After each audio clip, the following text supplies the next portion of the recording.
on your Monday morning. Good morning. You're watching Breakfast Television. I'm Meredith, and as we know, tax season is upon us. And if you're one of the lucky ones getting a tax refund this year, now's a great time to reassess your financial goals and get them back on track. So here with expert advice on what to do with this potential unexpected cash flow is Senior Financial Advisor and Senior Portfolio Manager Shiraz Ahmed. Welcome back to the show. Thank you again. Great to be back. Oh, it's good to see you. I mean, you know, I'd rather not be talking necessarily about taxes, but we got to talk about them because they're happening. And you're actually going to be talking about some of the fun stuff, maybe a refund. Absolutely. So when we're getting that refund, let's maybe quickly remind people of those tax deadlines before we get started. Absolutely. So first things first, April 30th is a deadline for all individual filers. And in addition to that, anybody who's self-employed is June 15th. But remember, even though you're self-employed, any taxes or balances owed are still due by the end of April. Okay, and then we'll incur charges due to that if they're not in it. Absolutely. So you want to avoid penalties and interest, of course. For sure. April 30th. So the tax refunds, let's get to that part because that puts a smile on people's faces. Getting money back, but what do we need to know about them? Okay, first things first.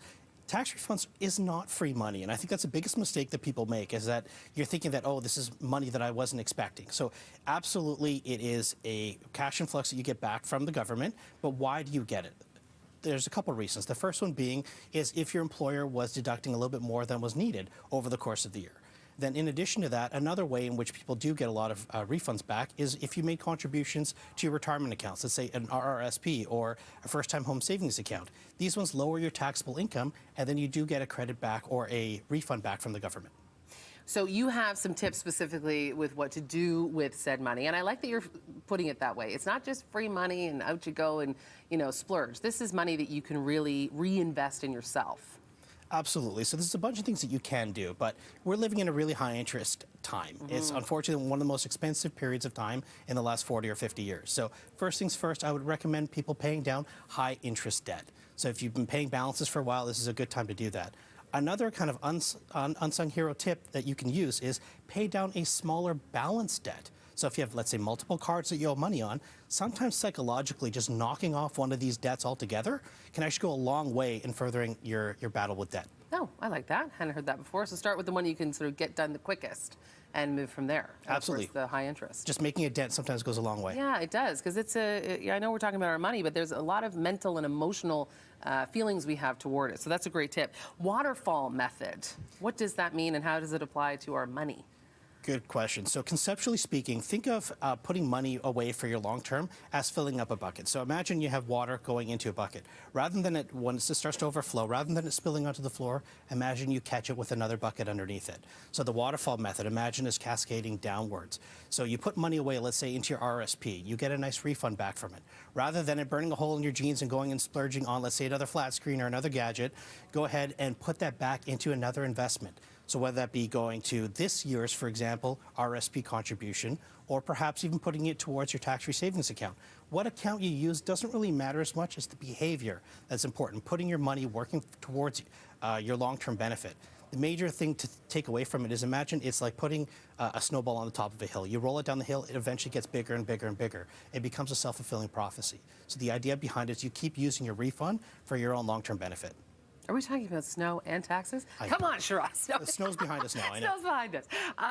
That's one of the good parts of this season. So an emergency fund, you know, you're a big fan of starting one of those. I know so many people are living close to the line these days. Let's talk about the benefit of that and really making that a priority. Absolutely. So having an emergency fund is a very good idea to have, especially in these high interest times that we're living in right now. The conventional wisdom says 3 to 6 months worth of savings you should have set aside for your day-to-day expenses. I would say you can even go a little bit further. Some people say upwards of a year as well. The point is that you have one. What account you use doesn't really matter as much. The biggest tip I would have is don't have it be commingled with your primary checking or savings account. Separate it somehow, whether it be a separate bank account, perhaps at a separate institution, or even looking at something that's arm's length, like a tax-free savings account. It doesn't matter where you put it. The point is that you have one. And anything else for us to know at this time of year? I mean, you're really being a guiding light right now to so many people watching. I know a lot of people were sitting there yesterday getting their taxes done, figuring that out. So any final pieces of wisdom you can leave us with? So if you're ahead of the game and you've done all the above, then a couple things that you can do is, first off, look at whether or not you can make a lump sum down payment onto your mortgage. That can actually go a long way with, again, these high interest times that we're living in.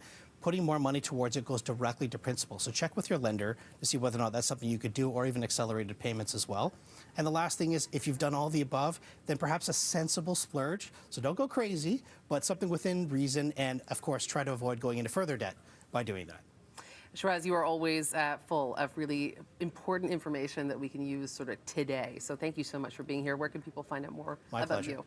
you? More about myself, you can either find me on my YouTube channel, Sartorial Wealth of Raymond James, or also just on my website, sartorialwealth.com. And I love talking to you about taxes, I do. But like when you come here looking this good, all the style, I'm like, we can talk about that. We can talk about so many things with Shiraz. Thank you for being here. My pleasure, thank you. And we do this thing on breakfast television called Celebrations. Sure. So coming up next, we're celebrating you. There you go. Yeah, I knew it. I was like giving it to him. I was like, we're gonna go you, and you got it, Shiraz. Yeah, your birthdays, your anniversaries, anything that's important to you, it's important to us. We're celebrating that next, right here on breakfast television, including doing your taxes, getting those taxes in. We can celebrate that.